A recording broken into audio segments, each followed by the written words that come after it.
ఒకప్పుడు cell phone అంటే అందరూ నవ్వారు, అవునా కాదా? జ్ఞాపకం ఉందా మీకు? 25 ఏళ్లకు మునుపు నేను సెల్ ఫోన్ గురించి మాట్లాడాను. అప్పుడు రాజశేఖరుడు ఉండేవాడు. నన్ను అన్నాడు, సెల్ ఫోన్ ఏంటి భోజనం పెడుతుందని. రాజశేఖర రెడ్డి, నీకు తెలియదు, ఆ రోజు వస్తుంది, ఆ రోజు నేను చెప్తా. సెల్ ఫోన్ వల్ల ఏమేమి లాభాలు ఉంటాయో ఆ రోజు నువ్వు తెలుసుకుంటావని చెప్పాను. కానీ లేడు ఆయన తెలుసుకోవడానికి. ఈరోజు మీరు సెల్ ఫోన్ చూశారు. మా తమ్ముడు ఒక మాట అడిగాడు. మొన్న నేను ఢిల్లీకి వెళ్ళాను. మన మంత్రి రామ్మోహన్ నాయుడు ఉన్నాడు. ఆయన సెంట్రల్లో సివిల్ ఏవియేషన్ మంత్రి. ఆయన దగ్గరనే డ్రోన్స్ అన్నీ కూడా ఆయన ఆధ్వర్యంలో ఉన్నాయి. ఇప్పుడు 3 విషయాలు మీరు గుర్తుపెట్టుకోవాలి. ఇప్పుడు నేను సెల్ ఫోన్ చెప్పాను మీకు. సెల్ ఫోన్ ఎత్తుకొని మీ ఆరోగ్య విషయాలు కూడా మీరు చూసుకుంటా ఉండొచ్చు. ఇప్పుడు నా దగ్గర ఈ రింగ్ ఉంది. మీరేమనుకుంటారు? ఏదో మంత్రాలు గింత్రాలు చేసి ఏదో దేవుడి రింగ్ అనుకుంటారు. కాదు, ఇది నేను రాత్రి నిద్రపోయాను. ఎంత నిద్రపోయానో చెప్తుంది ఇది.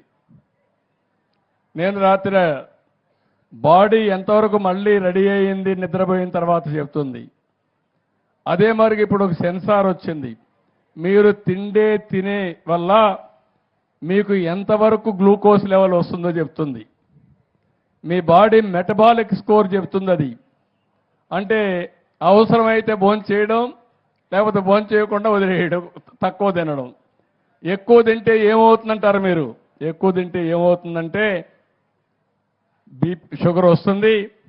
మీ శరీరమే షుగర్ ఫ్యాక్టరీగా తయారవుతుంది. తర్వాత ఏది తిన్నా కూడా షుగర్ అయిపోతూ ఉంటుంది. అలాంటివి రాకుండా ఉండాలంటే మన ఆరోగ్యం మన చేతుల్లో ఉంది. సెల్ ఫోన్ వల్ల అలాంటివి వస్తాయి. ఇంకొక పక్క చెప్పాను, మీ పొలాన్ని దగ్గరికి వెళ్ళి నేరుగా సెల్ ఫోన్లో ఒక యాప్ డౌన్లోడ్ చేసుకుని తద్వారా నేరుగా మీ పొలంలో పెస్ట్ వచ్చిందా లేదా మీరే చూసుకునే పరిస్థితి వస్తుంది. ఇవి సెల్ ఫోన్ వల్ల చాలా యాప్లు వచ్చేస్తున్నాయి. అలాంటి యాప్లన్నీ పెట్టుకుంటే ఇక్కడ మీరు చూపిస్తే క్లౌడ్కి వెళ్ళిపోయి అక్కడి నుంచి మొత్తం అనలైజ్ చేసి ఇప్పుడు మీరు ఒక ఫోన్లో మీరు చూస్తే చాట్ జీపీటీ వచ్చింది. మీకు తెలియకపోవచ్చు విషయాలు. అందులో మీరు ఒక్క మాట వాడితే దేశ రాజధాని ఏదంటే అది చెప్పేస్తుంది. ఈ 90 రోజుల్లో ముఖ్యమంత్రి చంద్రబాబు నాయుడు ఏం పనులు చేశాడో చెప్పమంటే అది మొత్తం మీకు చెప్పేసే పరిస్థితికి వస్తుంది. అంటే ఒక టెక్నాలజీ ఎంత వచ్చేసిందంటే మీరు గుర్తుపెట్టుకోవాలి. ఇలాంటి చాలా వచ్చేస్తున్నాయి. ఒకప్పుడు ఐటీ, ఇప్పుడు ఆర్టిఫిషియల్ ఇంటెలిజెన్స్. అంటే ఈరోజు డేటా పెట్టితే ప్రతి ఒక్క విషయాన్ని నెక్స్ట్ ఏం జరగబోతుందో, ఎలాంటి విషయాలు ఉన్నాయో చెప్పే పరిస్థితికి వస్తుంది. ఇప్పుడు కెమెరాలు ఉన్నాయి. మా తమ్ముడు చెప్తున్నా, మనం కెమెరాలన్నీ పెడుతున్నాం.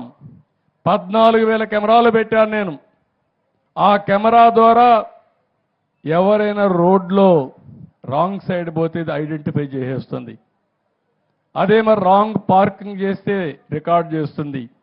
రోడ్లో ఎక్కడ గుంతలు పడితే రికార్డ్ చేస్తుంది. సీటు బెల్ట్ పెట్టుకోకపోతే అది రికార్డ్ చేసేస్తుంది.